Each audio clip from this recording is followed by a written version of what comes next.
Here are 3 awesome facts about Batman Arkham that I'm sure you never knew about. In Batman Arkham Knight, there's a reference to the 1960s TV show which starred Adam West as the Caped Crusader. Going to the clock tower, we can find a pretty normal room with pictures, furniture and books. But by hitting the secret switch, we can turn the clock tower into our own little surveillance room, allowing Batman and Oracle to investigate different crimes happening around Gotham. But did you know the way of gaining access to the Batcomputer is placed inside a William Shakespeare bust? In order to get access, Batman can flick the head backwards and the scanner will be able to give access to the people Batman can trust. This is a clear reference to the 1960s Batman, where Bruce Wayne would do the same to get access to the Batcave. Although Arkham Knight's way of getting access is through face recognition, and 1960s Batman simply uses a switch. This was actually referenced more recently in the latest 2022 film, The Batman, featuring Shakespeare's bust in Wayne Manor. I'm sure fans would have noticed this in their first playthrough, but let me know if you did. In Batman Arkham City,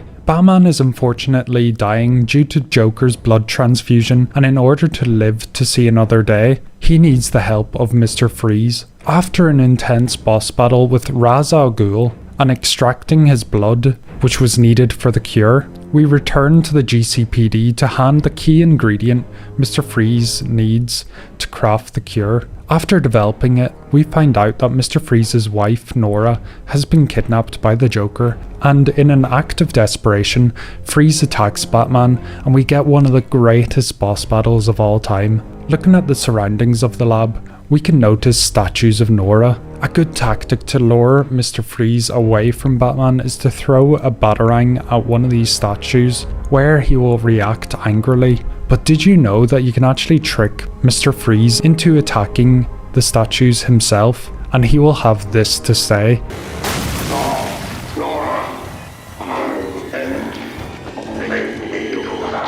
Let me know if you knew this one. In Batman Arkham Asylum, there's actually meant to be a lot more content in the early development of the game, such as the lighthouse being accessible and gadgets such as the harpoon gun and resonator. But a villain that was cut very early on was the Mad Hatter. Although this character appears later on in the Arkham games, according to the game's writer Paul Dini, the Mad Hatter was apparently going to appear in the game where him and Poison Ivy would team up in the botanical gardens. In this boss fight, Batman would find himself trapped in a hedge maze, and while trying to escape, Poison Ivy would use her plants to slow Batman down.